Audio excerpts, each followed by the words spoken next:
ሰበር ዜና ዛሬም ለዓላማው የተሰረፈው ልብ ዛሬም የጸና መንፈስ ዛሬም የጋለ ወኔ ዛሬም የእርስ በርስ መከባበርና አንድነት ያስፈልገናል። ድልና ተአምር የሚያመነጩት እነዚህ ውብ ተራሮች ስር ነውና ሲል አርበኛ ዘመነ ካሴ አስታወቀ። አማራ ፋኖ ብሔራዊ ኃይል ምስራቅ አማራ ቀጠና ሚኒሊክ እዝ የኮርና የድርጅት ከፍተኛ አመራሮችን ያካተተ ለአንድ ሳምንት ተከታታይ ቀናቶችን የወሰደ ዓመታዊ ድርጅት ከፍተኛ ስብሰባ አካሄደ። በማጥናትና ማብቃት ህሉናችንን እናረጋግጣለን፣ የአገዛዙን ህሉና ለመጨረሻ ጊዜ ለማጥፋት እንሰራለን ሲል የአማራ ፋኖ ብሔራዊ ኃይል በላይ ዘለቀ እዝ በሰጠው አስቸኳይ መግለጫ አስታወቀ።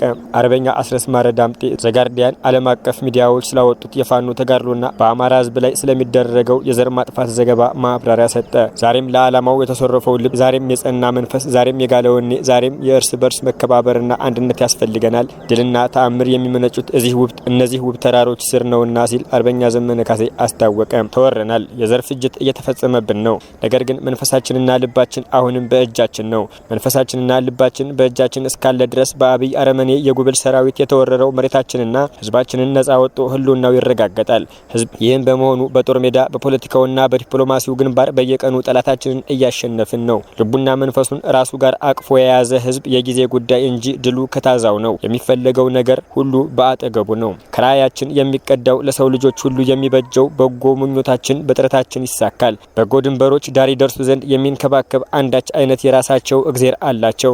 ዓለም ጠንካሮች፣ ደፋሮች፣ ጽኖች ለዓላማቸው የመነኑ ብቻ ዋኝተው የሚሻገሩት ውቅያኖስ ነውና በያለንበት እንበርታ። ሁልጊዜም የሚከተሉት የአብዮታችንና የህልውናችን አራት ምሰሶዎች ላይ ትኩረት አድርገን እንሰራለን። ጉልበት፣ ክላሽ፣ የማያቋርጥ የኃይል ግንባታ እስከ ምጽአት ማንቃት፣ ማደራጀት፣ ማሰልጠንና ማስታጠቅ፣ እውቀት፣ በየደቂቃው እውቀትን መሻት፣ አዲስ ነገር ለመገንዘብ መጓጓት፣ የማያቋርጥና የማይረካ የእውቀት ረሃብ፣ ዓለምን በልኩ መረዳት፣ ተፈጥሮን መረዳት፣ ትሁት ስልጣኔ መገንባት፣ በሰዎች ለሰዎች የሆነ ጨዋና ትሁት ስልጣኔ መገንባት፣ ሀረፍትና ይሉኝታን የማያውቁ የማህበረሰብ መፍጠር። ሀፍረትና ይሉኝታ የለሽ ሀገር የዞምቢ ምድር ነው የሚሆነው። ሀገርና ይሉኝታ የለሽ ሀገር የዞምቢ ምድር ነው የሚሆነው። ሀፍረትና ይሉኝታ የአንድ ማህበረሰብ የክብር ልብሶችና ጌጦች ናቸው ብቻም ሳይሆን ድፍን ህዝብን ለቁሙ ከመጥፋት የሚታደጉ የዓለም መድኃኒቶች ናቸው። ጠንካራ የኢኮኖሚ ፓወር ሳንገነባ ጠንካራ የፖለቲካ ፓወር ልንገነባ አንችልም። ገንዘባችን ስለት ያፓናዝ ማድረግ አለብን። ፈሪሃ እግዚአብሔር፣ ሞራል፣ ሰው መሆን፣ ሰውን ማክበር፣ ሰውን መውደድ፣ ለሰው ልጆች ሀሴት መኖር፣ መንፈሳዊ ልዕልና። አርበኛ ዘመነ ካሴ። አማራ ፋኖ ብሔራዊ ኃይል ምስራቅ አማራ ቀጠና ሚኒሊክ እዝ የኮርና የድርጅት ከፍተኛ አመራሮችን ያካተተ ለአንድ ሳምንት ተከታታይ ቀናቶችን የወሰደ ዓመታዊ ድርጅታዊ ከፍተኛ ስብሰባ አካሄደ። ሚኒሊክ እዝ በስብሰባው የህሉና ትግሉ ለድልና ነጻነት ይበቃ ዘንድ የአመራር ሽግሽግ ያደረገና አዳዲስ ሹመቶችንም የሰጠ ሲሆን አስተዳደራዊ እርምጃዎችንም በመውሰድ ስብሰባውን ቋጭቷል። ፋሽስቱ የብልጽግና አገዛዝ ሚኒሊክ ዓመታዊ ድርጅቱን ስብሰባውን እያካሄደ በከፍተኛ የእግረኛ ጦርና መካናይዝድ እንዲሁም በአየር ኃይል በጄትና በድሮን ታግዞ ብርቱ ጥረት ያደረገ ቢሆንም ንስሮቹ በታላቅ ጽናትና ቁርጠኝነት ስብሰባውን አካሂደዋል። በስብሰባው ሚኒሊክ እዝ አመቱን በጥልቀት በመገምገሙ ያሉ ጠንካራና ደካማ ጎኖች በመለየት ዘመቻ አርበኛ አደም አሊ አባናደውን ጨምሮ የተገኙ በርካታ ወታደራዊና ፖለቲካዊ ብሎም ዲፕሎማሲያዊ ድሎችን በጥንካሬ እንዲሁም ከድሎቹ ባሻገር ያሉ ክፍተቶችን በደካማ ጎን በመገምገም ለቀጣይ ዘላቂ ድል በቂ ሁለንተናዊ ዝግጅት በማድረግ ስብሰባውን በአመርቂ ሁኔታ ደምድሟል። ሚኒሊክ እዝ በአመታዊ ድርጅታዊ ስብሰባ የአመራር ሽግሽግ ማድረግና አዳዲስ ሹመቶችን የሰጠ ሲሆን ጠቅላላ የአመራር መዋቅሩንም የሚከተለውን ይመስላል።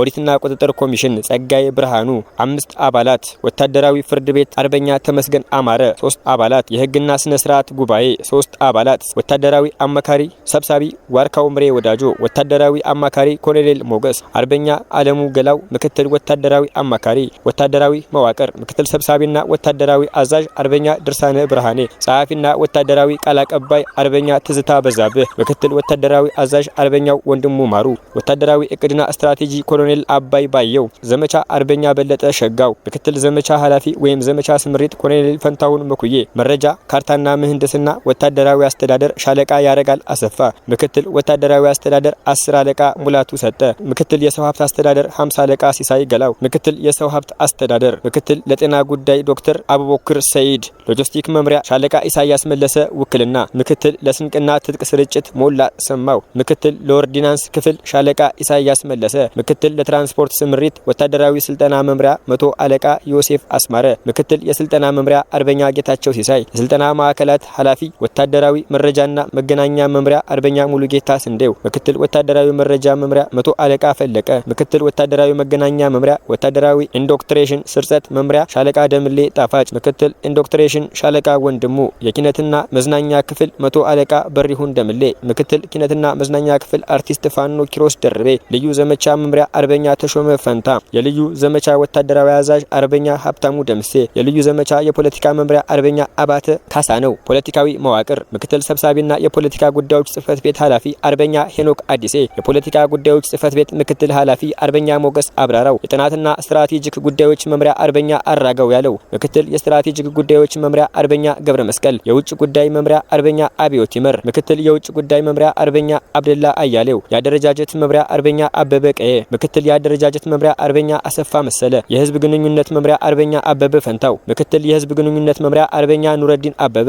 ሚዲያና ኮሙኒኬሽን ኃላፊ፣ የሴቶችና ማህበራዊ ጉዳዮች መምሪያ ፋኒት ዚነት አደም፣ ምክትል የሴቶችና ማህበራዊ ጉዳዮች መምሪያ ፋኒት አበበች ሲሳይ፣ ትምህርትና ስልጠና መምሪያ አርበኛ ፍቅሩ ፋንታው፣ ምክትል ትምህርትና ስልጠና መምሪያ አርበኛ ደርብ ተፈራ፣ አጋርነትና ትብብር መምሪያ አርበኛ ብርሃን አራጌ፣ ምክትል አጋርነትና ትብብር መምሪያ ማህበራዊ ጉዳዮች መምሪያ አርበኛ አለምነው መብራቱ፣ ምክትል ማህበራዊ ጉዳዮች መምሪያ አርበኛ መኩረው ፋንታው፣ የድርጅት ጽህፈት ቤት መዋቅር የጽህፈት ቤቱ ኃላፊ አርበኛ ደስታው፣ ምክትል ጽህፈት ቤት ኃላፊ አርበኛ አለባቸው ቀስቅሴ፣ የፋይናንስና ግዢ አስተዳደር መምሪያ አርበኛ ንጉስ አዳነ፣ ምክትል የፋይናንስ ግዢ አስተዳደር መምሪያ አርበኛ አማራ አያሌው፣ አካውንታንት አርበኛ ልዑል ሰገድ፣ ግዢ ክፍል አርበኛ ዮሐንስ መኮንን፣ ገንዘብ ያዥ አርበኛ አዲስ ጌታሁን፣ የሀብት አፈላላጊ መምሪያ አርበኛ ሚኒሊክ ፈንታሁን፣ ምክትል የሀብት አፈላላጊ መምሪያ አርበኛ ዘሪሁን ደምሴ፣ የህዝብ አስተዳደር መምሪያ አርበኛ እስራኤል እሸቱ፣ ምክትል የህዝብ አስተዳደር መምሪያ አርበኛ ስንታየው ተስፋው፣ የእቅድ ዝግጅትና ግምገማ መምሪያ አርበኛ አክሎግ ቢራራ፣ ምክትል የእቅድ ዝግጅትና ግምገማ መምሪያ መዳረሻው ድልና ነጻነት የሆነው የአማራ ህዝብ የህልውና ተጋድሎ ተጠናክሮ ይቀጥላል። ህልውናችን በተባበረ ክንዳችን። የአማራ ፋኖ ብሔራዊ ኃይል ምስራቅ አማራ ቀጠና ሚኒሊክ ዕዝ ህዳር 30 2018 ዓመተ ምህረት በማጥራትና ማብቃት ህልውናችን እናረጋግጣለን። የአገዛዙን ህልውና ለመጨረሻ ጊዜ ለማጥፋት እንሰራለን ሲል የአማራ ፋኖ ብሔራዊ ኃይል በላይ ዘለቀ ዕዝ በሰጠው አስቸኳይ መግለጫ አስታወቀ። ህልቆ መሳፍርት የሌለው የአማራ ህዝብ መከራና ስቃይ ያስቀጠለው ፋሽስታዊ የአብይ አህመድ ቡድን በአማራና አማራነት ማንነት ላይ ያነጣጠረ ህልውናውን ፈጽሞ የማክሰም መዋቅር መር ሁለንተናዊ ጥቃት ለመከላከልና አደጋውን ለመቀልበስ ባለፉት ጥቂት ዓመታት አማራ ራሱን ለማትረፍ በነቂስ በፋኖ አደረጃጀት ተደራጅቶ ኢተገማች በሆነ ሁኔታ አስከፊውን ያገዛዝ እያፈራረሰው ይገኛል። የአማራ ፋኖ ብሔራዊ ኃይል በላይ ዘለቀ ዕዝ በሁሉም የሰሜን አማራ ቀጠና ጎንደር ዞኖች በመንቀሳቀስ አያሌ ስኬታማ ወታደራዊ ፖለቲካዊና አስተዳደራዊ ተግባራትን በመከወን ሰፊ ህዝብ እያስተዳደረና በርካታ ጠንካራ ሰራዊት እየመራም ይገኛል። ቢሆንም ትግሉን ከመታገል በላይ ትግሉን መጠበቅ አስፈላጊ በመሆኑ ውስጥ አደረጃጀት የማጥራትና የማብቃት ተቋሚ ንቅናቄ በማድረግ በአጭር ጊዜ ለድል የሚያበቃ የአመለካከት ተግባራትና የአሰራር ጥልቅ መግራት ተግባር መከወን አስፈላጊ ሆኖ ተገኝቷል። ትግላችን በአንድ ወጥ ድርጅት እየተመራ አስከፊውን የአገዛዝ በመገርሰስ ለተሟላ አማራው የተሟላ ድል እንዲጎናጸፍ የምናደርገውን በጎ ሚና ከማስቀጠል መሳ ከድህረ አብይ አህመድ መገርሰስ በኋላ የምትጸነውን ሀገር የሚበይን የሚረከብ ሁለንተናዊ ዝግጅት አስፈላጊ መሆኑን በማመን ብርቱ ስራዎችን በአፋጣኝ መከወን እንዳለብን እንረዳለን። በሰዓት ተፈትነው ያልተበገሩ ነባር አርበኞችና ወጣት አብዮተኛ ምሁራን መሪዎችም እንዲሁም ጀግና ሰራዊቶችን ለተሻለ ድል ለአመርቂ ተቋማዊ አስተሳሰብና አሰራር ማብቃት የነገ ሳይሆን የዛሬ የግብር ግዴታችን መሆኑን የዕዙ ስራ አስፈጻሚ አመራር በመገምገም ግልጽ ስምሪት ተሰጥቷል። በደም ዋጋ የጠራውን ዓላማና ግባችን ለመበረዝ ለመጥለፍና ለማዳከም ከተቻለም በራሳቸው ፍላጎት ስር ለማስገበር የሚታትሩ የትግሉ ቁማርተኞችን እየመከትን መቆየታችን ታውቆና ታምኖ ያደረ ሀቅ ነው። ላለፉት 20 ቀናት በተመረጡ ኮሮችና ክፍለ ጦሮች እንዲሁም ወረዳዎች የማጥራትና ማብቃት የሙከራ ስራዎችን ጀምረን እየቆየን ቢሆንም በሁሉም ቀጠና በተሟላ ሁኔታ ንቅናቄውን ማስጀመር ታምኖበታል። ስለሆነም ከዛሬ ህዳር 30 2018 ዓ.ም ጀምሮ በማጥራትና በማጥቃት ህልውናችን እናረጋግጣለን በሚል መሪ ቃል ለሚቀጥሉት 45 ቀናት ውስጥ አደረጃጀታዊ ንቅናቄ በይፋ መጀመራችንን እያበሰርን በማጥራትና ማብቃት ተልዕኳችን የሚከተሉት አንኳር ተግባሮችን የሚከወኑ በመሆኑም በመረዳትና ህዝባችንን ሰራዊታችንን ያለሰለሰ ድጋፍ እንዲያደርግልን ስንል ጥሪ እናስተላልፋለን። አንደኛ፣ በተዘጋጁ ሰነዶች ስልጠና መስጠት ማለትም ህዝብ አስተዳደርን፣ ፋይናንስን፣ አሰባሰብና አስተዳደርን፣ የሰራዊት ማደራጃ፣ የተሻሻለ መምሪያ፣ ሀገር አቀፍና ዓለም አቀፍ የተመረጡ ጉዳዮች ዙሪያ እና ሌሎች መሰል የተሰናዱ ሰነዶችን መነሻ በማድረግ ለማዋቅራችን አመራርና አባላት ስልጠና ይሰጣል። የአስተሳሰብና የተግባር እንዲሁም የአሰራር ወጥነት በማንበር ለተሻለ ግዳጅ ብቁና ንቁ ቁመና እንፈጥራለን። ሁለተኛ፣ በውስጥ መረጃና ማስረጃ ተመርኩዘን የጀመርነውን ሰርጎ ገብ ጥገኝነት የማጥራትና የመግራት ተግባሮችን በሁሉም ኮሮቻችን እስከ ታችኛው ሰራዊት ይፈጸማሉ። እንደዚህ ህልውና ሆኖ ለመትረፍ በመናደርገው መራር ትግል ተጠልለው መስዋዕትነታችን ለግል ማንኛውም ጉዳያችን በመዋል ተመሳስለው የተሰማሩ ወንበዴዎችን ከአረመኔው ጠላት ትስስራቸውን የዘመናችን የጅናር ተመንዛሪዎች መርምረን እንለያለን፣ መንጥረን እናጥራለን። ሶስተኛ ከውስጥም ሆነ ከውጪ ትግሉን ለማዳከም የተዘረጉ ኔትወርኮች ይበጣጠሳሉ። አፍራሽ ደላሎችና ቅጥረኛ ሳይበሮች የካብ ውስጥ እባቦች ትግሉ እዳና ፍዳ ሆነው እንዳይቀጥሉ በጥልቅ ማጥራትና ማብቃት ንቅናቄያችን ቅድሚያ ትኩረት ከተሰጡት ተግባሮቻችን መካከል ይጠቀሳሉ። አራተኛ በቅርቡ ማስረሻ ሰጤ የተባለ ከሌላ ድርጅት የተባረረ ግለሰብ ከአገዛዙ ጋር ሆኖ በበርካታ ሚዲያ ፋኖን ወክሎ ተደራድሮ የሰላም ስምምነት እንደተፈራረመ የፋኖ ሰራዊት በየአካባቢው ትግሉን ትቶ እንዲገባ እየተሰራጨ ያለው ወሬ ድርጅታችንና ሰራዊታችን እንዲሁም ህዝባችን የማይመለከት የግለሰቡና የአጭበርባሪው አረመኔያዊ አገዛዝ የመጨረሻ የቅጥፈት ፕሮፓጋንዳ መሆኑን ተገንዝበን ተልዕኳችን ላይ ብቻ ትኩረት እንድናደርግ መልእክት እናስተላልፋለን። አምስተኛ በጨፍጫፊው ስርዓት በንጹሃን ወገናችን ላይ የህይወትና የአካል ጉዳት ከማድረስ በተጨማሪ የፋኖ ዘመድ ወይም ወዳጅ አላችሁ በማለት ንጹሃን ወገኖቻችንን ያለ ጥፋት በማሰርና በማፈን እያንገላታና ሰብአዊ መደራደሪያ እያደረገ ወንጀል እየፈጸመ ይገኛል። ንብረት ማውደም፣ መዝረፍ እንዲሁም ከቀይ ማፈናቀል የሰብአዊ ወንጀሎችን እየፈጸመ የሚገኝ መሆኑ ታውቆ የሚመለከታቸው ሀገር በቀል ሆነ ዓለም አቀፍ ድርጅቶችና ማህበራዊ ግለሰቦችን ሚዲያና ጉዳዮችን በአንክሮ ተከታተሉ ዘንድ እያስጨበጥን ለሚፈጸሙ ኢሰብአዊ ወንጀሎች ተመጣጣኝ አጸፋዊ እርምጃ እየወሰድን ሰብአዊ ወንጀሎችን እየፈጸመ የሚገኝ መሆኑ ታውቆ የሚመለከታችሁ ሀገር በቀልም ሆነ ዓለም አቀፍ ድርጅቶችና ማህበራት ግለሰቦችና ሚዲያዎች ጉዳዩን በአንክሮ ተከታተሉ ዘንድ እያስጨበጥን ለሚፈጸሙ ኢሰብአዊ ወንጀሎች ተመጣጣኝ አጸፋዊ እርምጃ እየወሰድን እንደቆየንና አጠናክረን የምንቀጥል መሆኑን እናሳውቃለን። ውድና ወገናችን የሰራዊታችን አባላትና አመራሮች እንዲሁም የትግሉ አጋሮች በሙሉ ጥልቅ ማጥራትና ማብቃት ንቅናቄ በሚል መሪ ቃል የጀመርነው ንቅናቄ ከማብቃት በላይ ከማታገልም በላይ ከመታገልም በላይ ትግላችን የምንጠብቅበት የእርምት ክዋኔዎችን ገቢራዊ የምናደርግበት በመሆኑ ከወዲሁ ተረድታችሁና አስረድታችሁ ከጎናችን እንድትቆሙ የአማራ ፋኖ ብሔራዊ ኃይል ሰሜን አማራ ቀጠና በላይ ዘለቀ ዕዝ ጥሪውን ያስተላልፋል። ተጠናክሮ ይቀጥላል። ዘመቻ ጥልቅ ማጥራትና ማብቃት ተጠናክሮ ይቀጥላል። የአማራ ፋኖ ብሔራዊ ኃይል ደቡብ አማራ ቀጠና አሳምነው ዕዝ የከሰም ሁለተኛ ኮር አመራሮችን ይፋ አደረገ። የአማራ ፋኖ ብሔራዊ ኃይል ደቡብ አማራ ቀጠና አሳምነው ዕዝ የከሰም ኮር ሁለተኛ ኮር ተሃድሶ በማካሄድ የኮሩ አመራሮችን ይፋ አድርጓል።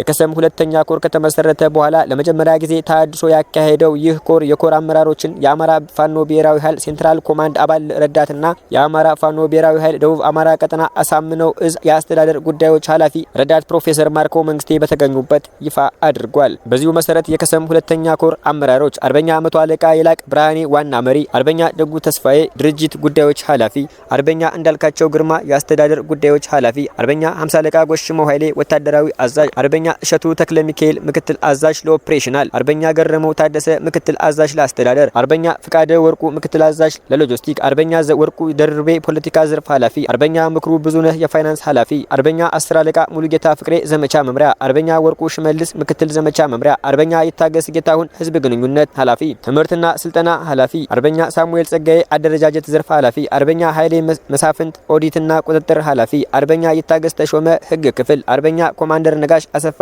ህግ ክፍል፣ አርበኛ ብርሃነ ቀጸላ ህግ ክፍል ኃላፊ፣ አርበኛ 50 አለቃ ሰለሞን አድነው ስልጠናና ክህሎት ኃላፊ፣ አርበኛ እንግዳ በላይነህ ሀብት ሰብሳቢ ኃላፊ፣ አሸናፊ ብርሃኑ ፐርሶኔል፣ አርበኛ ደመቀ ስለሺ የኮድ ጸሐፊ፣ አርበኛ ዘላለም ወርቅነ ኦርዲናንስ፣ አርበኛ ክትነ ሽፈራ ኦዲትና ቁጥጥር፣ አርበኛ አባይ ተሾመ ግዥ ክፍል፣ አርበኛ ተፈሪ ኃይሉ የህዝብ ደህንነትና ጸጥታ ኃላፊ፣ አርበኛ አይናለም ዘርጋው ሴቶችና ማህበራዊ ዘርፍ ኃላፊ፣ አርበኛ ተመስገን ባረጋ ህክምና ክፍል፣ አርበኛ አለማየሁ ጌታነህ ኦዲትና ቁጥጥር፣ አርበኛ የሽጌታ ተገኝ ምክትል ፋይናንስ ኃላፊ፣ አርበኛ 50 አለቃ ሰይፈ ምክትል ስልጠናና ክህሎት፣ አርበኛ ጋዜጠኛ አበባየው ሰይፈ ሪፖርት፣ አርበኛ ፍቃደ ወርቁ ምክትል አዛዥ ሎጂስቲክ፣ አርበኛ ወርቁ ደርቤ ፖለቲካ ዘርፍ ኃላፊ፣ አርበኛ ምክሩ ብዙነህ የፋይናንስ ኃላፊ፣ አርበኛ 10 አለቃ ሙሉጌታ ፍቅሬ ዘመቻ መምሪያ፣ አርበኛ ወርቁ ሽመልስ ምክትል ዘመቻ መምሪያ፣ አርበኛ ይታገስ ጌታውን ህዝብ ግንኙነት ኃላፊ፣ አርበኛ ሳሙኤል ጸጋዬ አደረጃጀት ዘርፍ ኃላፊ፣ አርበኛ ኃይሌ መስፍን ኦዲትና ቁጥጥር ኃላፊ፣ አርበኛ ይታገስ ተሾመ ህግ ክፍል፣ አርበኛ ኮማንደር ነጋሽ አሰፋ ህግ ክፍል፣ አርበኛ ብርሃነ ቀጸላ ህግ ክፍል ኃላፊ፣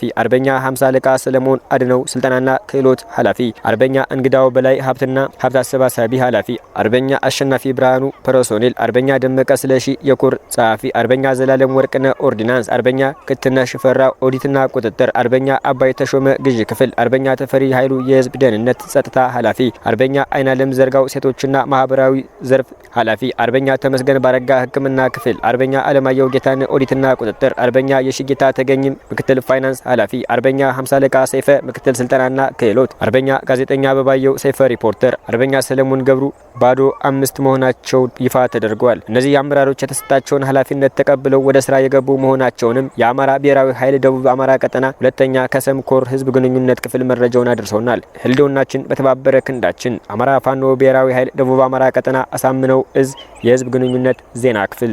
አርበኛ አስረስ ማረ ዳምጤ ዘጋርዲያንና ሌሎች የዓለም አቀፍ ሚዲያዎች ስላወጡት የፋኖ ተጋድሎና በአማራ ህዝብ ላይ ስለሚደረገው የዘር ማጥፋት ዘገባ ማብራሪያ ሰጠ። አርበኛ አስረስ ማረ ከፍሪ ስፔስ ሚዲያ ጋር ባደረገው ቆይታ ስለ ፋኖ ትግልና ወቅታዊ አስተላለፎች እንዲሁም ስለ ዓለም አቀፍ ሚዲያዎች ዘገባና ትኩረት ዝርዝር ነገር ተናግሯል። አርበኛ አስረስ አማራ ፋኖ ብሔራዊ ኃይል ከተመሰረተ ጀምሮ ስላለው ትግልና የአካሄድ ክፍተቶች መስተካከልን አውስቶ ዓለም አቀፍ ትኩረት እንዳገኘም ጨምሮ ገልጿል። በአሁኑ ሰዓት ፋኖ በተለያዩ ዓለም አቀፍ ተቋማት ዘንድ እውቅና እያገኘ ዲፕሎማሲያዊ፣ ወታደራዊና ፖለቲካዊ እድገት አሳይቷል ነው ያለው አርበኛ አስረስ። አርበኛ አስረስ ስለ ሰሜኑ ጦርነትና ስለ ፋኖ የጦርነት ተሳትፎ ተጠይቆ በሰጠው ማብራሪያ ፋኖ በጦርነቱ ተሳትፏል። ነገር ግን ያኔ የነበረው ፋኖ ነባሩ የአማራ ህዝብ አደረጃጀት ሲሆን ራሱን ለመከላከል ህልውናውን ለማስጠበቅ ያደረገው እንጂ አብይ አህመድን ለመታደግ ያደረገው አይደለም ብሏል። እንዲሁም ዘጋርዲያን ጋዜጣ ፋኖ ከአብይ አህመድ ጋር ተሰልፎ በትግራይ ላይ ጄኖሳይድ ፈጽሟል ብሎ የዘገበው የተሳሳተ ነው። አሁን ያሉት የፋኖ አመራሮችና አደረጃጀቶች ተሳትፈዋል መባሉም ውሸት ነው ሲል ጨምሮ ገልጿል። አሁን ያለው ፋኖ በተለየ ያስተሳሰብና አደረጃጀት ለትግል የወጣ ነው ያለው አርበኛ አስረስ ማረ ስለ ፕሪቶሪያው ስምምነት በሰጠው ምላሽ አማራ ያልተሳተፈበትና ያላመነበት ስምምነት ስለነበረ አልተቀበልነውም ያለ ሲሆን ያኔ አማራ ተሳታፊ ቢሆን ኖሮ ሊፈቱ የሚችሉ ችግሮች ይኖሩ ነበር ብሏል። ሆኖም ግን የፋኖ ትግል መነሻ የፕሪቶሪያ ስምምነት ነው ተብሎ የሚነገረው የተሳሳተ ትርክት ነው። በእርግጥ አብይ አህመድ በአማራ ላይ ጦርነት ለመጀመር ሲፈልግ አማራን አግልሎ ያደረገው ስምምነት ነው ያለው አስረስ ማረ ቀጥሎም አማራ ላይ ስለተፈጸመው ዘር ማጥፋት ወንጀል ተጠያቂነት ሲያብራራ በአማራ ላይ የዘር ማጥፋት የፈጸመ ግለሰብ ይሁን ቡድን በዓለም አቀፍ የዘር ማጥፋት ወንጀል ህግ የሚጠየቅ ይሆናል። በተለይም አማራ ብዙም በማይኖርበት አካባቢ የሚፈጸሙ የዘር ማጥፋቶች ሁሉም በወንጀሉ ልክ እንደሚጠየቁ በዓለም አቀፉ ህግ ተደንግጓል ብሏል። የፋኖ ሰራዊት 20 ሺህ ብቻ ነው ብሎ ዘጋርዲያንስ የዘገበው የተሳሳተ ነው ያለ ሲሆን ዘገባው ላይ ፋኖ ብዙ ቀጠናዎችን ሸፍኗል ብሎ ተናግሮ ግን ደግሞ በቁጥር አሳንሶ ማቅረቡ የተምታታ ሪፖርት ነው ብሏል አርበኛ አስረስ። እንዲሁም ኤርትራ ፋኖቻችን ታሰለጥናለች ተብሎ በዘጋርዲያን የተዘገበው መሰረተ ቢስ ነው። የፋኖ ተጋድሎ በትልልቅ ከተሞች የተጀመረ ብዙ ዋጋ የተከፈለበት እንጂ በስልጠና የመጣ ወይም የተለየ ቴክኒካል ድጋፍ አልተደረገለትም ነው ያለው። በተጨማሪም ፋኖ የአጼዎቹን ዘመን ሊመልስ ነው ብሎም መዘገቡ ስህተት ሲሆን የትግላችን መነሻ ባለፉት 80 ዓመታት የደረሰብንን በደል ለማስቀረትና አህዳዊ የሚለውን ትርክት ለማስቀረት ፍትህ ለማግኘት እንጂ ሌላ ዓላማ የለንም ነው ያለው። አብይ አህመድ አሁን አቅም ስለሌለው ጦርነት አይከፍትም፣ ጦሩን በትነነዋል ሲል ገልጿል። እንዲሁም አብይ አህመድ በራሱ አቅዶ የሚሰራው የወደብም ሆነ የቀይ ባህር አጀንዳ የለውም። እያስጮኸው ያለው የላኪዎቹን አጀንዳና ዓላማ ነው። ሆኖም አንድ ጥይት አይተኩስም ሲል ነው አርበኛ አስረስ ማረ